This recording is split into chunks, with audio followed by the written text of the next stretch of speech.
Pessoal, sejam bem-vindos mais uma vez ao AM Concursos. Eu sou o professor Alberto Magno. Hoje nós iremos responder aqui duas questões da Banca Funatec de Direito Constitucional. Se você é novo por aqui, não se esqueça de se inscrever, tá? Deixar o like aqui no vídeo, muito importante. E também tem o nosso Instagram, @AMConcursos, tá? Tem o meu Instagram também, @professor Alberto Magno.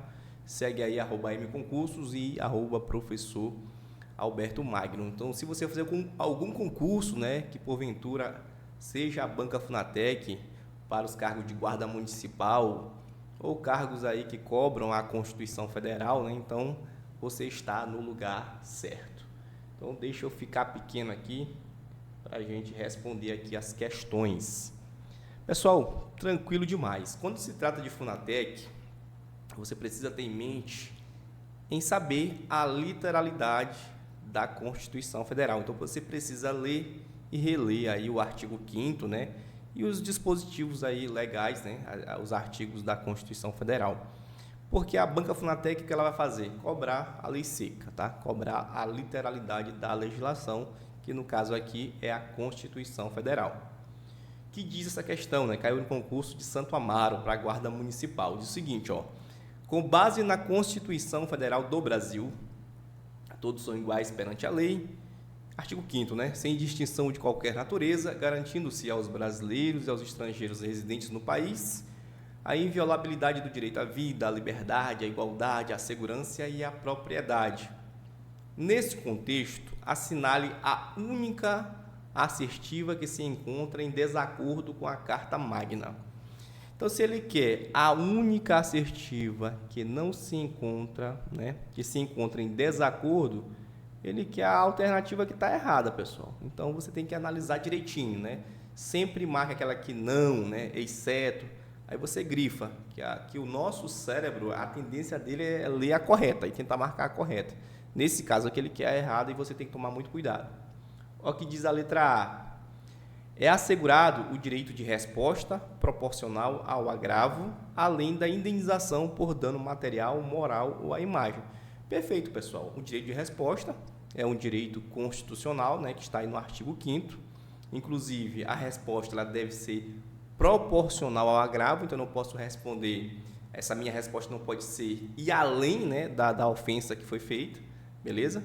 Inclusive, quem violou a questão da sua imagem, né, ou algo do tipo, pode lhe indenizar, né, reparar o dano, né, por indenização, que é o que está aqui na assertiva A e está tudo correto, tá?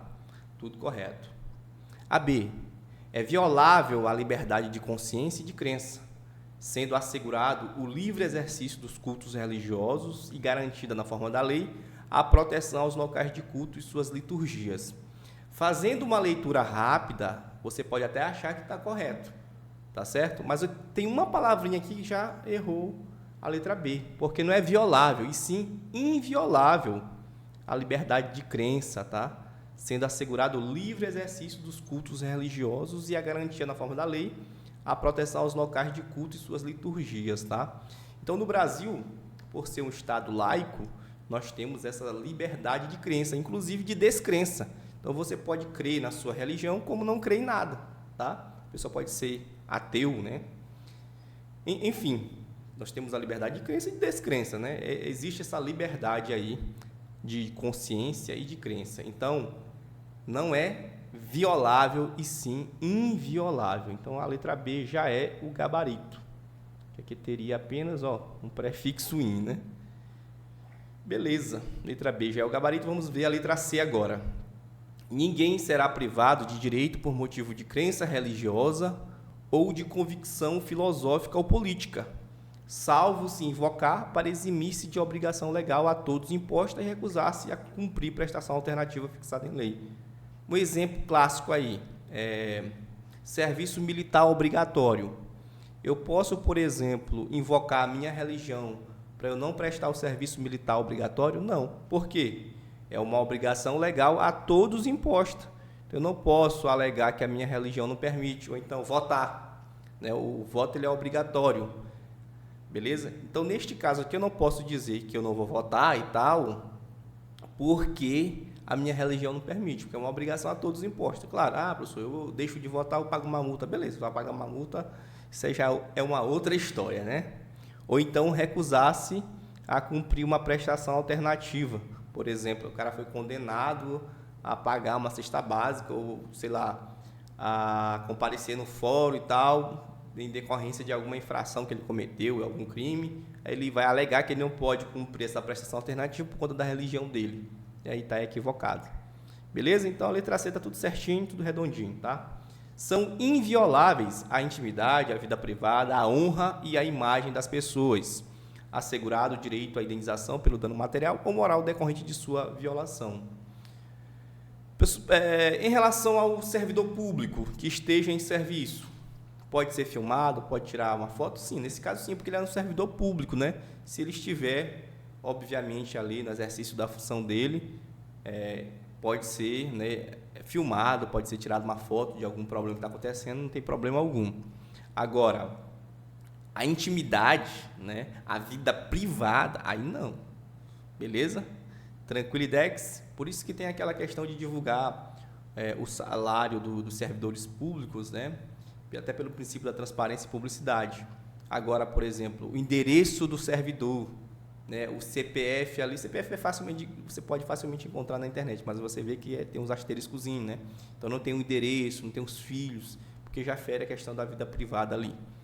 Beleza? Tranquilo, então gabarito aqui, letra B, tá? Importante, mais uma vez, frisar, literalidade. A banca vai apenas trocar uma palavra por outra, tá? Ou mudar algum sentido ali. Ele não quer que você faça alguma reflexão profunda sobre os direitos e garantias fundamentais. Então é importante ler o artigo 5º, ler e reler quantas vezes for possível. Essa questão aqui, também caiu para Santo Amaro, guarda municipal. A Constituição Federal afirma que a administração pública direta e indireta de qualquer dos poderes da União, dos estados, do DF e dos municípios obedecerá aos princípios do LIMP, né? Legalidade, impessoalidade, moralidade, publicidade e eficiência, né? Artigo 37 aí da Constituição Federal. E também ao seguinte, exceto. Então, ele quer de novo a errada, né? Os cargos, empregos e funções públicas são acessíveis aos brasileiros que preenchem os requisitos estabelecidos em lei, perfeito, assim como aos estrangeiros na forma da lei, tá? Então, o estrangeiro ele pode trabalhar no serviço público, sim, se tiver uma lei que verse como é que esse estrangeiro vai, o requisito para ele adentrar o serviço público, tranquilidade, não tem muito o que discutir isso aqui. Então, a redação está perfeita, é o que está na Constituição. Então, vou colocar o C de correto, mas não é essa o gabarito, né? Porque ele quer a errada. A investidura em cargo ou emprego público depende de aprovação prévia em concurso público de provas de títulos, de acordo com a natureza e a complexidade do cargo ou emprego. Perfeito, tá? Na forma prevista em lei. Inclusive, as nomeações para cargo em comissão declarada em lei de livre nomeação e exoneração. Claro que não, né, pessoal? Cargo em comissão não exige concurso público, até porque ele é de livre nomeação e exoneração, tá? Então, não precisa, para você assumir um cargo em comissão, não precisa ser aprovado em concurso público. Beleza? Então, aqui está errado, é letra B, o gabarito. Né? Lembrando que tem uma diferença, né? Cargo efetivo para cargo em comissão. Cargo em comissão é para quê? Cargo em comissão, lembra do DCA, né? DCA. É para cargo de direção, chefia e assessoramento, né? É o cargo chamado de ad nuntum, de livre nomeação e exoneração. Pode ser ocupado por qualquer pessoa, né? Pessoas estranhas aos quadros da repartição pública ali, daquele ente público. Beleza? Professor, apesar de ser qualquer pessoa, mas deve cumprir os requisitos para investidura no cargo público? Sim. Nacionalidade brasileira, idade mínima de 18 anos. Então, existem os requisitos, né, para você adentrar no serviço público, embora seja cargo em comissão. Agora, o cerne da questão aqui é se precisa de concurso público para cargo em comissão, e não precisa. Por isso, o gabarito é B. O prazo de validade do concurso público será de até 2 anos, prorrogável uma vez por igual período. Perfeito, tudo está correto. É garantido ao servidor público civil o direito à livre associação sindical, tá? Inclusive de não se associar também. Ele pode se associar, bem como não se associar. Então, a letra D está correta também. E já que ele quer o gabarito, ele quer a errada, então é a letra B. Beleza, pessoal? Beleza, beleza, beleza. Então, se você vai fazer algum concurso aí que é da Banca Funatec, coloca aqui nos comentários qual o concurso que você vai fazer da Banca Funatec. Quem sabe a gente pode disponibilizar um curso para vocês dessa prefeitura. Então, sem mais para o momento, o professor Alberto aqui. Fui!